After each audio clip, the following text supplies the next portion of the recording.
నమస్తే welcome to ABC news ముందుగా headlines చూద్దాం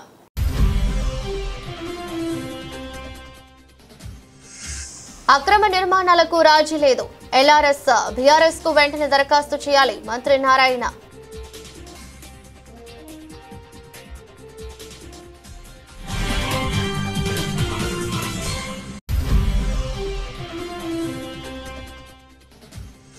ఘనంగా దళిత నేత చోళురాజు జన్మదిన వేడుకలు మహిళలకు చీరలు విద్యార్థులకు పుస్తకాలు పెన్నులు పంపిణీ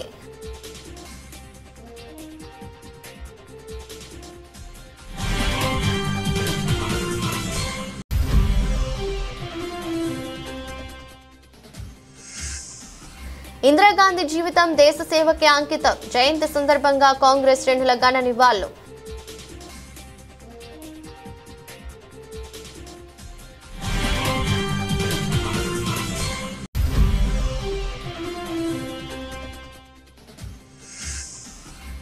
రైతుల సంక్షేమమే ప్రభుత్వ లక్ష్యం రైతుల అభ్యున్నతికి కట్టుబడి ఉన్నాం ఎమ్మెల్యే మద్దిపాటి వెంకటరాజు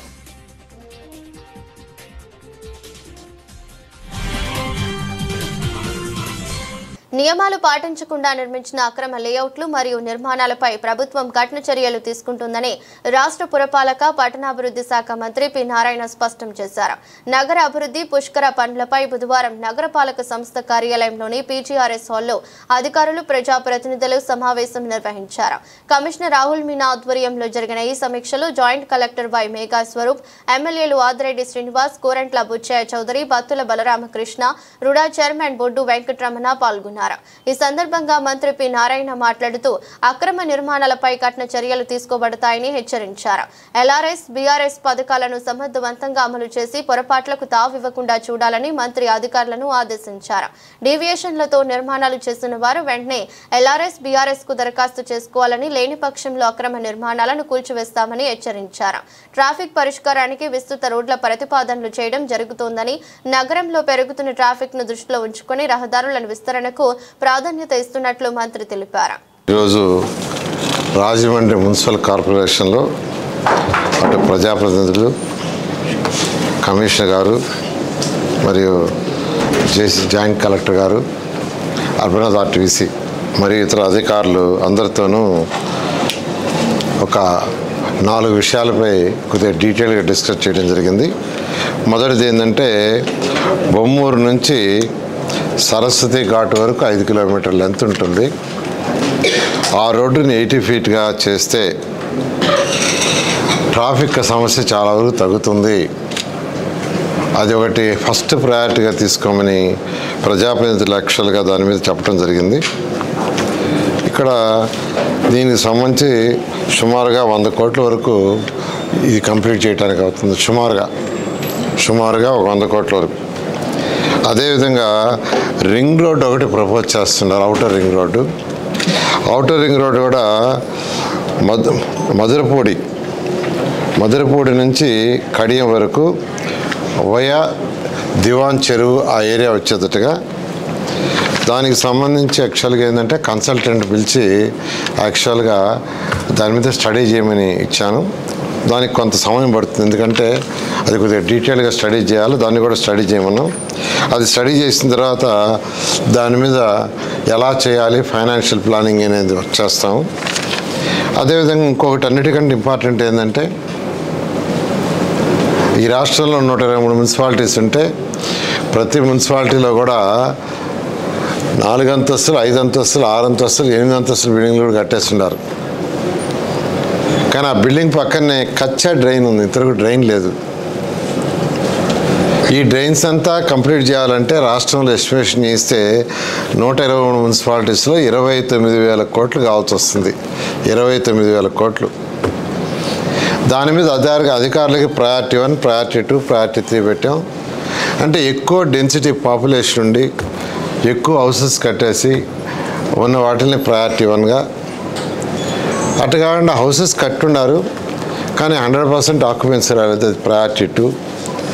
అలా కాకుండా ఎక్స్టెండెడ్ ఏరియా ప్రయారిటీ 3 తీస్తే ప్రయారిటీ 1 5,000 కోట్లు వచ్చింది, ప్రయారిటీ 2 మరొక 5,000 కోట్లు వచ్చింది, ప్రయారిటీ 3 బ్యాలెన్స్ అది 19,000 కోట్లు. సో ప్రయారిటీ 1 ఎటువంటి పరిస్థితుల్లో కూడా ఈ రాబోయే 3 సంవత్సరాల్లో కంప్లీట్ చేయాలని, అది అటు municipalities, urban authorities, state government, central government support. Cholaraju friend circle అభిమాన సంఘాల ఆధ్వర్యంలో జన్మదిన వేడుకలు నిర్వహించారు.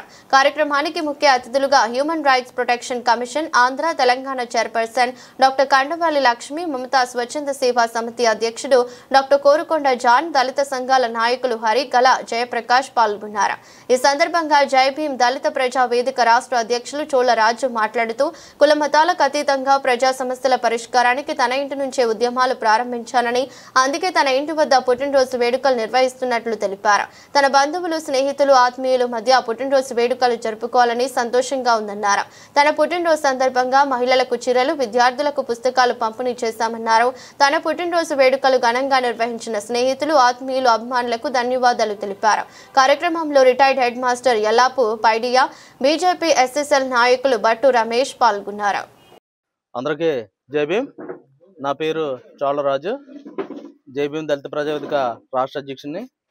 ముఖ్యంగా నా బర్త్డే రాష్ట్ర కార్యాలయంలో జరుపుకోవాలి ప్రతిసారి. ఎందుకంటే నేను ఈరోజు మా ఇంటి దగ్గర జరుపుకోవడానికి ముఖ్య కారణం ఏంటంటే, ఇక్కడి నుంచే నేను ఉద్యమాలు స్టార్ట్ చేశాను. చైతన్య యోజన సంఘం ద్వారా నా 17వ సంవత్సరంలో ఇక్కడి నుంచే స్టార్ట్ చేశాను, ఇక్కడి నుంచి ఎదిగాను. అలాగే ఇక్కడ ఇదే స్థలంలో ఈ పుట్టినరోజు వేడుకలు జరుపుకోవాలని, అలాగే నేను ఒక దళిత నాయకుడిగా కాకుండా, ప్రతి దళిత సమస్యల మీద కాకుండా, నా దగ్గరికి ఏ సమస్య వచ్చినా కులం, మతం చూడకుండా వాళ్ళ కష్టం మాత్రమే చూస్తూ ఇవాళ ఈ స్థాయికి నాయకుడికి ఎదిగాను. ఇవాళ ఉన్న వాళ్ళందరూ కూడా నా మాల సామాజిక వర్గమే కాకుండా అన్ని కులాల్లోనూ నా ఆత్మీయులతో ఇవాళ ఈ పుట్టినరోజు జరుపుకోవడం జరిగింది. నా గురించి ఎంతో ప్రేమగా ఎక్కడెక్కడి నుంచో కులం, మతం అని చూడకుండా, క్యాస్ట్ చూడకుండా నా మీద ప్రేమతో, నా రక్త సంబంధికుల కన్నా ఎక్కువగా నన్ను ప్రేమించే నా ఆత్మీయుల మధ్య ఇవాళ పుట్టినరోజు జరుపుకోవడం నాకు చాలా హ్యాపీగా ఉంది. అలాగే దీన్ని ఇంకా చిన్న విషయం, ఏదో సేవా కార్యక్రమం చేయాలని స్కూల్లో పుస్తకాలు పంచడం, అలాగే వృద్ధులకు చీరల కార్యక్రమం కూడా పెట్టాం. టైం మార్నింగ్ కొంత చేసాం, అవి కూడా సబ్మిట్ చేస్తాం. అలాగే మెయిన్ ఏంటంటే, ఒక దళిత నాయకుడిగా కాకుండా నా ఆత్మీయ సోదరులతో ఈ పుట్టినరోజు వేడుకలు చేసుకోవడం జరిగింది. ఇంత ఆనందంగా మీరు అందరూ కూడా నా మీద ప్రేమతో వచ్చిన మీ అందరికీ కూడా, అలాగే పత్రికా మిత్రులకి, సోషల్ మీడియాలో ఉన్న అందరికీ, మా గురుగారు, మా మాస్టారు, ఎక్కడెక్కడి నుంచి వచ్చిన మీ అందరికీ కూడా మరొకసారి ధన్యవాదాలు తెలియజేసుకుంటూ, జై భీమ్, మీ చోళరాజు. భారతరత్న మాజీ ప్రధాని, ఉక్కు మహిళ ఇందిరాగాంధీ దేశానికి అందించిన పాలన చిరస్మరణీయమని కాంగ్రెస్ పార్టీ నాయకులు కొనియాడారు. ఇందిరాగాంధీ జయంతి సందర్భంగా స్థానిక జాంపేట వంతెన వద్దనున్న ఆమె విగ్రహానికి నగర కాంగ్రెస్ పార్టీ అధ్యక్షుడు బాలేపల్లి మురళీధర్ ఆధ్వర్యంలో డీసీసీ అధ్యక్షుడు డీకే విశ్వేశ్వరరెడ్డి, పీసీసీ ఉపాధ్యక్షుడు మార్టిన్ లూథర్, పీసీసీ ప్రధాన కార్యదర్శి అరిగెల అరుణ కుమారి, జిల్లా కాంగ్రెస్ అధికార ప్రతినిధి అడుసుమెల్లి రమేష్ చౌదరి తదితరులు పూలమాలలు వేసి ఘన నివాళులర్పించి మాట్లాడుతూ, ఉక్కు మహిళగా పేరుగాంచిన ఇందిరాగాంధీ 4 సార్లు దేశ ప్రధానిగా పనిచేశారని కొనియాడారు. ఆమె జీవితం దేశ సేవకి అంకితం చేసిన విషయాన్ని బీజేపీ నాయకులు గ్రహించడం లేదని విమర్శించారు. గతంలో బీజేపీ రాష్ట్ర అధ్యక్షుడిగా పనిచేసిన సోము వీర్రాజు బీహార్ ఎన్నికల్లో ఓట్ షోర్ ఫెయిల్ అయిందంటూ రాహుల్ గాంధీపై విమర్శలు చేయడం విడ్డూరంగా ఉందన్నారు. బీహార్లో పోలైన ఓట్ల కంటే లెక్కించిన ఓట్లు అధికంగా ఉన్నట్టు మీకు తెలియదా అని ప్రశ్నించారు. దేశంలో ఈ రాష్ట్రంలో ఎన్నికలు జరిగిన ఈవీఎంల సహకారంతో ఫలితాలు తారుమారు చేయడం బీజేపీకి వెన్నతో పెట్టిన విద్యని ఆరోపించారు. టీకే మాట్లాడుతూ, ఇందిరాగాంధీ దేశ ప్రధానిగా తీసుకున్న ఎన్నో నిర్ణయాలు, విప్లవాత్మక సంస్కరణలు దేశాన్ని ప్రగతి పదంలో నడిపించాయన్నారు. గరీబీ హఠావు ఉన్నాదంతో దేశంలో పేదలను ఉన్నత స్థాయికి తీసుకువెళ్లడానికి ఇందిరాగాంధీ చేసిన కృషి అనలేదని ప్రశంసించారు. ఆమె జయంతి కార్యక్రమంలో కాంగ్రెస్ శ్రేణులు ఐక్యంగా పాల్గొన్నారని అభినందించారు. ఈరోజు భారతరత్న ఉక్కు మహిళగా పేరుగాంచినటువంటి మాజీ ప్రధాని స్వర్గీయ శ్రీమతి ఇందిరాగాంధీ గారి యొక్క జయంతి సందర్భంగా ఈరోజు నగర కాంగ్రెస్ మరియు జిల్లా కాంగ్రెస్ పార్టీ ఆధ్వర్యంలో ఇక్కడ ఈ కార్యక్రమం ఏర్పాటు చేయడం జరిగింది. దీనికి స్థానిక నాయకులైనటువంటి కాటం రవి గారు విశేషమైన కృషి చేశారు. వారికి, అలాగే ఈ కార్యక్రమానికి ఇవాళ విచ్చేసినటువంటి పీసీసీ ఉపాధ్యక్షులు మార్టిన్ గారు కానీ, అలాగే ప్రధాన కార్యదర్శి అరిగెల అరుణ్ కుమార్ గారు, అలాగే రమేష్ చౌదరి గారు, బెజవాడ రంగా గారు, షాన్షా గారు, వెంకటేశ్వరరావు గారు, సూర్యబాబు గారు, సత్యనారాయణ గారు, బత్తిని చంద్రరావు గారు, బండారు వెంకన్న గారు, పువ్వూరు శ్రీనివాస్ గారు, అలాగే మా లీలావతి గారు, ఆమె నగర మహిళ, వీరందరికీ కూడా ఈ సందర్భంగా ధన్యవాదాలు తెలియజేసుకుంటూ, అలాగే మా ప్రియతమ నేత అయినటువంటి ఇందిరాగాంధీ గారి జయంతి, భారతదేశ తొలి మహిళా ప్రధానమంత్రి, ఉక్కు మహిళగా ప్రపంచవ్యాప్తంగా పేరు తెచ్చుకున్నటువంటి శ్రీమతి ఇందిరాగాంధీ గారి యొక్క జయంతి కార్యక్రమం సందర్భంగా ఈ జాంపేట ఇందిరాగాంధీ గారి యొక్క విగ్రహం దగ్గర కాంగ్రెస్ పార్టీ తూర్పుగోదావరిలో ఉన్న నాయకులందరూ ఐక్యంగా ఈ కార్యక్రమంలో పాల్గొన్నందుకు అందరికీ కూడా హృదయపూర్వకమైనటువంటి ధన్యవాదాలు తెలియజేస్తున్నాం. ఈవేళ మరి ఈ కార్యక్రమాన్ని మన కాటవ రవి గారు, అలాగే మన రమేష్ గారు, వీళ్ళంతా ఆధ్వర్యంలో ఇక్కడ ఈ కార్యక్రమాన్ని ఏర్పాటు చేయడం జరిగింది. ఈ కార్యక్రమానికి అందరినీ కూడా పిలిచి అందరికీ సముచిత స్థానం ఇచ్చి ఇక్కడ కార్యక్రమం చేసిన చాలా ఆనందదాయకంగా ఉంది. ముఖ్యంగా ఇందిరాగాంధీ భారతదేశానికి ఎన్నో రకాలుగా సేవలు చేయడం జరిగింది. ఆవిడ చేసినవి మనం కనుక తలుచుకుంటే టైం సరిపోదు. ఎందుకంటే ఈరోజు ఉక్కు మహిళ మాజీ ప్రధాని ఇందిరమ్మ గారి జయంతి సందర్భంగా జిల్లా వ్యాప్తంగా నాయకులంతా కూడా మూకుమ్మడిగా వచ్చి కార్యకర్తల అందరితో కలిపి ఘన నివాళులు అర్పించడం జరిగింది. ఆవిడ కోసం ఈ దేశంలో అభివృద్ధి కానీ, ఒక ప్రాజెక్టులు కానీ, ఒక కంపెనీస్ కానీ, ఈ దేశం అభివృద్ధి జరిగింది అంటే కేవలం ఇందిరమ్మ, ఆ కాంగ్రెస్ ప్రభుత్వంలో ఉన్న ఇందిరమ్మ వల్లే జరిగిందని అందరికీ తెలుసు. ఈ రోజున బీజేపీ అవాకులు చవాకులు పగులుతూ ఉంది. ఆఖరి నెహ్రూని, ఇందిరమ్మని, అందరినీ ఒక వెనక నుంచి ఒక బ్యాక్ చేసే ఒక కార్యక్రమం చేపట్టారు. ఈ రోజున ఒక మతతత్వంతో, ఒక ఆర్ఎస్ఎస్ భావజాలంతో పనిచేస్తున్నటువంటి ఈ బీజేపీ కాంగ్రెస్కి ఎప్పుడు సాటి రాదు. ఈ దేశం అభివృద్ధి కానీ, ఈ దేశం పురోగతి కానీ, ఈ దేశం ఒక స్థాయిలో ఉందంటే ఈ రోజున ఆ ఫలాలు మీరు అనుభవిస్తూ ఉన్నారు. ఇది కేవలం ఇందిరమ్మ, నెహ్రూజీ, పివి నరసింహారావు వీళ్ళంతా కూడా కాంగ్రెస్ ప్రభుత్వంలో చేసినటువంటి అభివృద్ధి మాత్రమే అని చెప్పేసి ఈ సందర్భంగా బీజేపీ నాయకులు తెలియజేసుకుంటా ఉన్నాం. జోహార్ ఇందిరమ్మ, జోహార్ ఇందిరమ్మ. ఇందిరాగాంధీ జయంతి సందర్భంగా ఇక్కడ ఈ జాంపేట మార్కెట్ సెంటర్లో ఇందిరాగాంధీ విగ్రహానికి పూలమాల వేయడానికి జిల్లాలోని అన్ని నియోజకవర్గాల నుండి, అలాగే రాష్ట్ర ఉపాధ్యక్షులు, జిల్లా అధ్యక్షులు, అలాగే సిటీ అధ్యక్షులు అందరూ పాల్గొనడం జరిగింది. ఈ కార్యక్రమాన్ని చాలా అద్భుతంగా జరగడం జరిగింది. అయితే ఇందాక బాలిపూర్ మురళీకృష్ణ గారు మాట్లాడినప్పుడు ఒక అంశం, మరి కేంద్రంలో అధికారంలో ఉన్నటువంటి బీజేపీ పార్టీ జూబ్లీస్ ఎన్నికల్లో డిపాజిట్కి వెళ్ళిపోయింది. జూబ్లీస్ ఎన్నికల్లో డిపాజిట్లు కోల్పోయింది. దీని మీద సోమవీర్రాజు గారు ఏం మాట్లాడతారు? రెండు, అసలు ఉన్న ఓట్లే 7,40,00,000 అయితే పోలింగ్ 100% అయిపోయిందా? పోలింగ్ ఏమో 67% చెప్పారు కదా, అలా అయితే 5,50,00,000 జరగాలి కదా. దీన్ని బట్టి ఏ రకంగా ఈవీఎం చోరీ జరుగుతుందో, ఓటు చోరీ జరుగుతుందో ప్రజలందరూ గుర్తిస్తున్నారు. నగ్గడం అనేది మీరు మీ అధికారంతో, మీకున్న అధికార మదంతో మీరు ఉన్నటువంటి వ్యవస్థను చేతులు చేసుకున్న విషయం దేశ ప్రజలందరూ గుర్తించారు.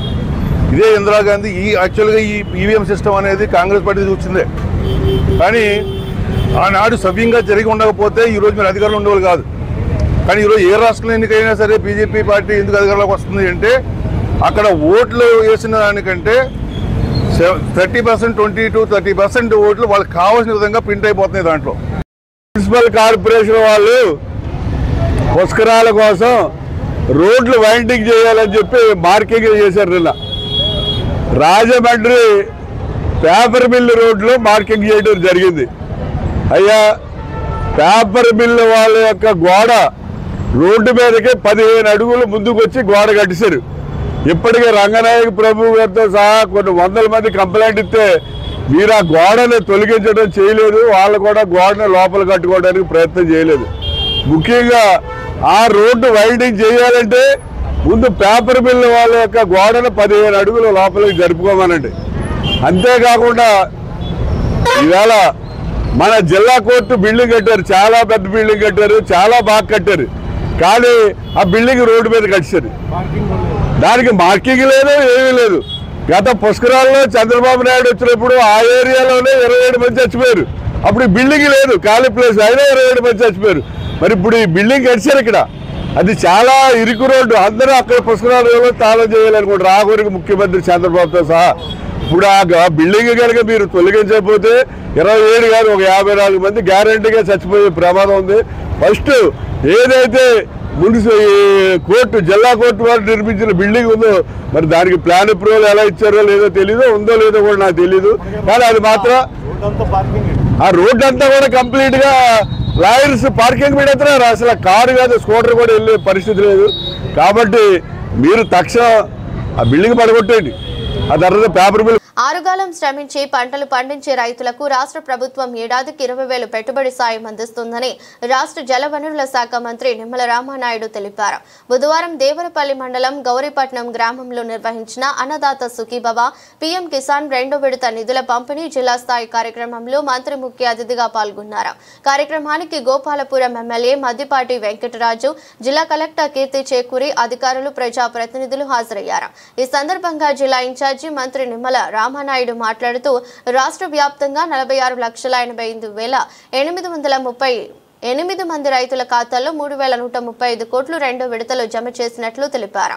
ఇందులో రాష్ట్ర ప్రభుత్వ వాటాగా అన్నదాత సుఖీభవ ద్వారా 5,000, కేంద్ర ప్రభుత్వ వాటాగా పీఎం కిసాన్ ద్వారా 2,000 జమయ్యాయని చెప్పారు. మొదటి విడతలో 7,000 ఆగస్టులోనే అందించామని, 2వ విడత ద్వారా మొత్తం 6,310 కోట్లు జమ చేశామని వివరించారు. త్వరలోనే 3వ విడత కూడా జమ చేస్తామని అన్నారు. తూర్పుగోదావరి జిల్లాలో 2వ విడతగా 1,14,991 మంది రైతులకు ఒక్కొక్కరికి 7,000 చొప్పున 76.99 కోట్లు జమ చేసినట్లు తెలిపారు. 1,000 రూపాయలు పెట్టుబడి సాయం ఇస్తామని ఏదైతే మాట ఇచ్చామో ఆ ఇచ్చినటువంటి మాటను నిలబెట్టుకుంటూ మొన్న ఆగస్టు 2వ తేదీన మొదటి విడతగా కేంద్ర ప్రభుత్వం 2,000 రూపాయలు, రాష్ట్ర ప్రభుత్వం 5,000 రూపాయలు, మొదటి విడతగా 7,000 రూపాయలు, అదేవిధంగా 2వ విడతగా ఈరోజు మళ్ళీ 2,000 రూపాయలు కేంద్రం, అదేవిధంగా 5,000 రూపాయలు ఈరోజు రాష్ట్ర ప్రభుత్వం 7,000 రూపాయలు చొప్పున, అంటే ఇప్పటికి 2 విడతలుగా 14,000 రూపాయలు ఈ రోజుకి ఆంధ్రప్రదేశ్ రాష్ట్ర రైతాంగానికి అందజేస్తూ 3వ విడత కూడా 2,000 రూపాయలు కేంద్రం, మిగిలినటువంటి 4,000 రూపాయలు రాష్ట్ర ప్రభుత్వం భవిష్యత్తులో ఈ సంవత్సరంలోనే మళ్ళీ 3వ విడత కూడా అందించి, అంటే ఈ రకంగా ఇచ్చినటువంటి మాటను నిలబెట్టుకుని 20,000 రూపాయల పెట్టుబడి సాయాన్ని అందించేటువంటి మాట నిలుపుకునేటువంటి ప్రభుత్వం ఈరోజు తెలుగుదేశం, జనసేన, బీజేపీ ఎన్డీఏ ప్రభుత్వం. అందులో భాగంగానే ఈరోజు ఆంధ్రప్రదేశ్ రాష్ట్ర వ్యాప్తంగా 46,85,838 మంది రైతులకు ఈరోజు 3,135 కోట్ల రూపాయలు వాళ్ళ రైతుల అకౌంట్లోకి ఈరోజు జమ చేస్తున్నామనే విషయాన్ని, అందులో భాగంగా మన ఈస్ట్ గోదావరికి సంబంధించి 1,14,991 రైతులకు 76.99 కోట్ల రూపాయలు ఈరోజు రైతుల అకౌంట్ పేరులోనే ఉంది సాయం అని చెప్పి. అంటే సమాజానికి సాయం చేస్తూ పట్టెడన్నాన్ని ఇచ్చి పండించి ఇచ్చే రైతన్న, ఈ రైతన్నకి ప్రభుత్వం అండగా ఉంది అని చెప్పిన రోజు, నిరూపించుకున్న రోజు మరోసారి. ఈరోజు మళ్ళీ 2వ విడతగా 7,000 రూపాయలు ఒక్కొక్కరి అకౌంట్లో. నాకు బాగా ఆనందం కలిగించే అంశం ఏంటంటే ద్వారకా తిరుమల మండలాన్ని కూడా కలుపుకుంటే మొత్తం మన జిల్లాలో అత్యధికమైన రైతులు లబ్ధి పొందుతున్న నియోజకవర్గం 33,133 మంది. ఈ సందర్భంగా శ్రీ నారా చంద్రబాబు నాయుడు గారికి, ప్రధానమంత్రి మోడీ గారికి, పవన్ కళ్యాణ్ గారికి, లోకేష్ గారికి ప్రత్యేక ధన్యవాదాలు తెలియజేసుకుంటూ, ఈరోజు ఏదైతే ఆది నుంచి కూడా రైతు అనేది మొదటి శాస్త్రవేత్త, ఎందుకంటే బురద నుంచి బొవ్వును పండించి పట్టెడన్నం పెట్టే రైతు ఈ రోజున సమాజంలో వ్యవసాయం అనేది సాయంగా నిలబడి మన జీవితం అంతర్భాగం అవ్వాల్సింది రాను రాను అనేక యాంత్రిక జీవితాల వల్ల అనేక ఉరుకు పరుగుల ప్రపంచ జీవనంలో వ్యవసాయం అనేది రైతు అనేది సన్నగిల్లిపోతున్నాడు, రైతు సన్నబడిపోతున్నాడు. ఈరోజు ఎవరినైనా యువకుల్ని నువ్వు ఏమవుతావు అని అడిగితే ఒక డాక్టరు, ఒక ఇంజనీరు, ఒక కలెక్టరు, ఒక ఐపీఎస్ ఆఫీసర్ అవుతానని చెప్తారు తప్ప రైతును అవుతానని ఎవరు చెప్పట్లేదు. అంటే ఈ రోజున వ్యవసాయం అనేది దైనీకర పరిస్థితుల్లో నెట్టివేయబడిన సందర్భంలో మరి ముఖ్యంగా ఈ ఆంధ్రప్రదేశ్ రాష్ట్రానికి అంటే నిజానికి 65% రైతు వారీగా వ్యవసాయ ఆధారిత రాష్ట్రంగా ఆంధ్రప్రదేశ్ రాష్ట్రంలో ఒక దుర్మార్గపు పాలన వల్ల 2019 నుంచి 2024 వరకు ఉన్న ఒక దుర్మార్గపు పాలన వల్ల అనేక రైతులు, వేలాది మంది రైతులు ఆత్మహత్యలు చేస్తారు. ప్రాసెసింగ్ ఇండస్ట్రీస్ తో కూడా చాలా ఎంఓయూస్ చేసుకున్నారు. సో ఈ ఫుడ్ ప్రాసెసింగ్ ఇండస్ట్రీస్ మన దగ్గర డైరెక్ట్ గా రా మెటీరియల్ చాలా ఉంది. ప్రాసెసింగ్ కూడా ఇండస్ట్రీస్ చేసుకునే ఎంఓఎస్ కంపెనీస్ తో మాట్లాడి మనందరికి ఎలా ఉపయోగపడుతుంది అవన్నీ కూడా మా తరఫు నుంచి మేము వర్కౌట్ చేసి ఏవేవైతే ఇండస్ట్రీస్ ముందుకి రావాలని ముందు చూపిస్తున్నాయో వాళ్ళందరికీ కూడా మనం రా మెటీరియల్ టైఅప్ చేసి మన ఆదాయం ఇంకా పెరిగేటట్టు కూడా ప్రణాళిక మేము మా వైపు నుంచి ప్లాన్ చేస్తాం. మీ అందరినీ కూడా మీరందరూ కూడా దానికి ఉపయోగించుకుంటారని ఆశిస్తున్నాం. ఇదే కాకుండా మన జిల్లాలో ఇప్పుడు ప్యాడీ ప్రొక్యూర్మెంట్ ఆల్రెడీ స్టార్ట్ అయింది. మన జిల్లా టార్గెట్ అంతా చూసుకుంటే 4 లక్షల మెట్రిక్ టన్నులు, ఇంచుమించుగా 1,80,000 ఎకరాల నుంచి మనము ప్రొక్యూర్ చేయడం మొదలవుతుంది. ఇక్కడంతా కూడా హార్వెస్టింగ్ అంతా కూడా స్టార్ట్ అయింది. ప్రొక్యూర్మెంట్ సెంటర్స్ కూడా అన్ని ఓపెన్ అయింది. సో అవన్నీ కూడా జరుగుతుంది. యూరియా వచ్చినప్పుడు కూడా మనం చూస్తే లాస్ట్ సీజన్లో క్రైసిస్ వచ్చింది యూరియాకి. యాక్చువల్గా యూరియా అనేది మనకి అంతకు ముందు సీజన్ ప్రతి ఏడాది ఎంత వాడుతున్నామో దానికంటే ఎక్కువ మెట్రిక్ టన్స్ మన దగ్గర ఉంది. ఏ రోజు కూడా మనకి యూరియా రాకపోవడం అనేది లేదు. మనకు కావాల్సిన యూరియా కంట అధికంగానే ఎక్కువ మెట్రిక్ టన్స్ మనకి సప్లై చేయడం జరిగింది. స్థానిక తొర్రేడు సొసైటీ కార్యాలయంలో జరిగిన అన్నదాన సుఖీభవ పీఎం కిసాన్ రైతు సహాయం జమ కార్యక్రమంలో రూరల్ శాసనసభ్యులు గోరంట్ల బుచ్చయ్య చౌదరి పాల్గొన్నారు. ఈ సందర్భంగా రైతులు సంక్షేమ ధాన్యం కొనుగోలు మరియు ప్రభుత్వ పథకాల అమలుపై ప్రసంగించారు. ఈ సందర్భంగా మాట్లాడుతూ కౌలు రైతులకు న్యాయం చేయడం కూటమి ప్రభుత్వ ప్రధాన లక్ష్యమని, ఆ దిశలో చర్యలు తీసుకుంటున్నామని స్పష్టం చేశారు. కూటమి ప్రభుత్వం తీసుకుంటున్న నిర్ణయాలు, అమలు చేస్తున్న చర్యలు రైతులకు ప్రత్యక్ష ప్రయోజనం కలిగించేలా ఉన్నాయన్నారు. ప్రభుత్వం ఏర్పాటు చేసిన కొనుగోలు కేంద్రాల్లోనే ధాన్యం అమ్మకానికి రైతులు ముందుకు రావడం ఈ ప్రభుత్వంపై ఉన్న నమ్మకానికి నిదర్శనమని పేర్కొన్నారు. రూరల్ నియోజకవర్గ పరిధిలో 934 మంది రైతులు 4,500 మెట్రిక్ టన్నుల ధాన్యాన్ని ప్రభుత్వం ఏర్పాటు చేసిన కొనుగోలు కేంద్రాల్లో విక్రయించారని వివరించారు. రైతులు ప్రభుత్వ వ్యవస్థపై చూపుతున్న విశ్వాసం వల్లనే ఈ గణాంకాలు నమోదయ్యాయని తెలిపారు.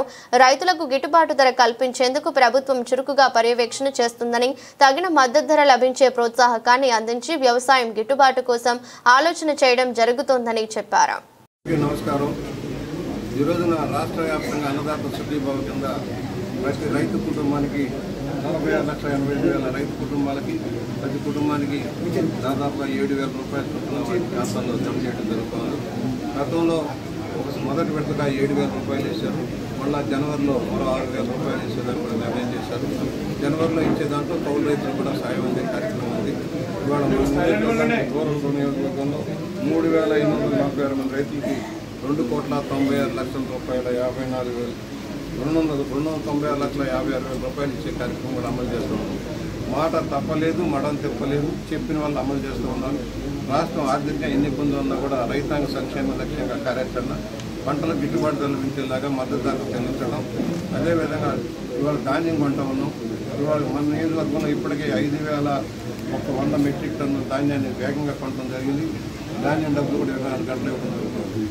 రైతులు కూడా ప్రభుత్వానికి ధాన్యం ఇవ్వాలి, ప్రొక్యూర్మెంట్ చేయించమని కోరుతూ ఉన్నారు. ధాన్యం సక్రమంగా చెల్లిస్తున్నారు. తేమ శాతం దండం నష్టపోకుండా ఉంటుంది. ప్రభుత్వం కొంటేనే మేలన్న లక్ష్యంలో ఇవాళ భారీ ఎత్తున గత సీజన్లో కూడా చాలా భారీగా కొన్నాం. దాదాపుగా 54 లక్షల మెట్రిక్ టన్నుల ధాన్యాన్ని కొనుక్కోవడం ఫలితంగా రైతులకు మేలైన సహకారం అవుతుంది. మొన్న వచ్చిన ఉదూరు తుఫాన్ వల్ల నష్టపోయిన వాళ్ళు కూడా ఎన్యూమరేట్ చేసి పంపించాం. త్వరలో వాళ్ళు కూడా నష్టపరిహారం రాకపోతుంది. గత ప్రభుత్వం ఇన్సూరెన్స్ పథకాన్ని అమలు చేయడం వల్ల రైతులు తీవ్రంగా నష్టపోయారు. ఇప్పుడు అన్ని పంటలు కూడా గిట్టుబడులు లభించడమే కాదు, ఏదైనా అధిక వర్షాల వల్ల కానీ తుఫాన్ల వల్ల కానీ నష్టపోయిన రైతులను ఆదుకోవడం కోసం ప్రత్యేక కార్యక్రమ ప్రభుత్వం ఉంది. ఎక్కడైనా ధరలు పడిపోతే ప్రభుత్వమే మద్దతు ధర చెల్లించుకునే కార్యక్రమం అమలు చేస్తూ ఉన్నారు. చంద్రబాబు గారు రైతు పక్షపాతాన్ని నిర్ణయించున్నారు. గతంలో కూడా యాంత్రీకరణ పేరుతో అనేక వస్తువులు సబ్సిడీ ధరలు చెల్లించాం. ట్రాక్టర్లు కానీ, హార్వెస్టర్లు కానీ, డ్రిప్ ఇరిగేషన్ పరికరాలు నిర్వహించాం. వాళ్ళ రాష్ట్రంలో మళ్ళీ సస్యశ్యామలంగా నిలబెట్టడం కోసం, నీటి వనరుల సద్వినియోగం నిర్వహించుకోవడం కోసం కృషిని మనం ఆశించాలి.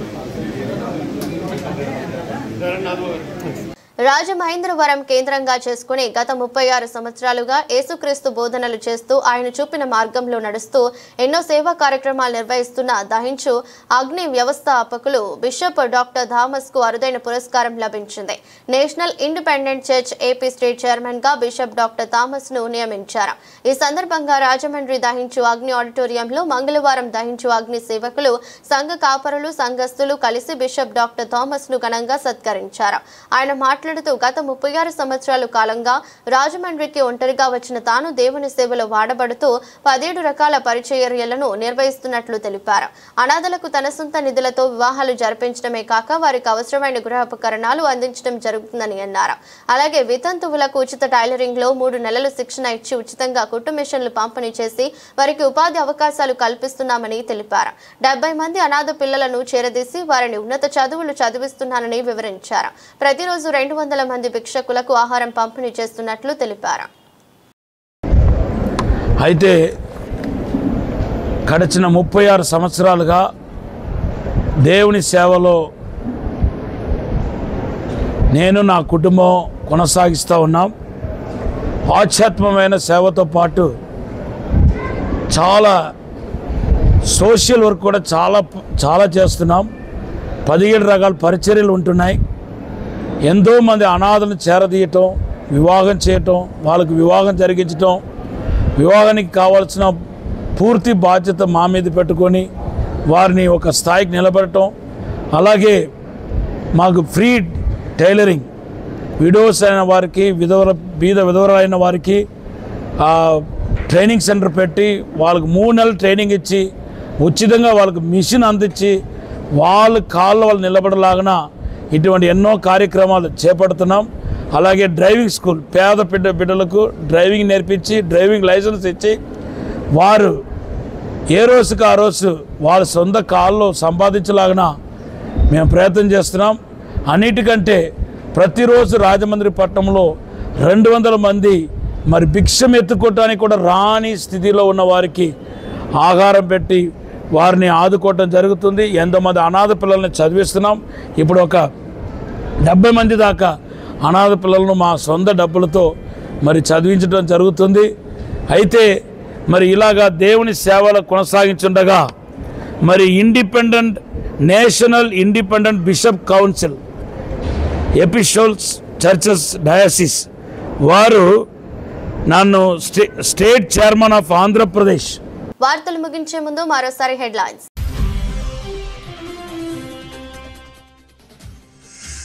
అక్రమ నిర్మాణాలకు రాజీ లేదు.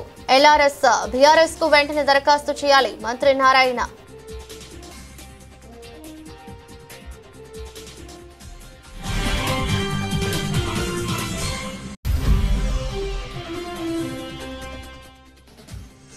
ఘనంగా దళిత నేత చోళురాజు జన్మదిన వేడుకలు. మహిళలకు చీరలు, విద్యార్థులకు పుస్తకాలు, పెన్నులు పంపిణీ.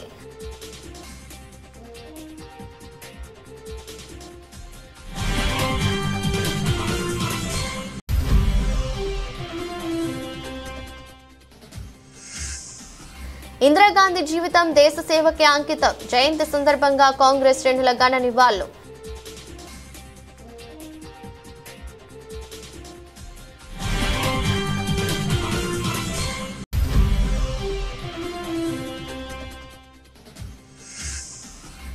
రైతుల సంక్షేమమే ప్రభుత్వ లక్ష్యం. రైతుల అభ్యున్నతికి కట్టుబడి ఉన్నాం. ఎమ్మెల్యే మద్దిపాటి వెంకటరాజు.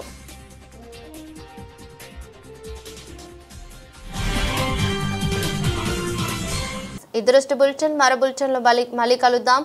అంతవరకు సెలవు. నమస్కారం.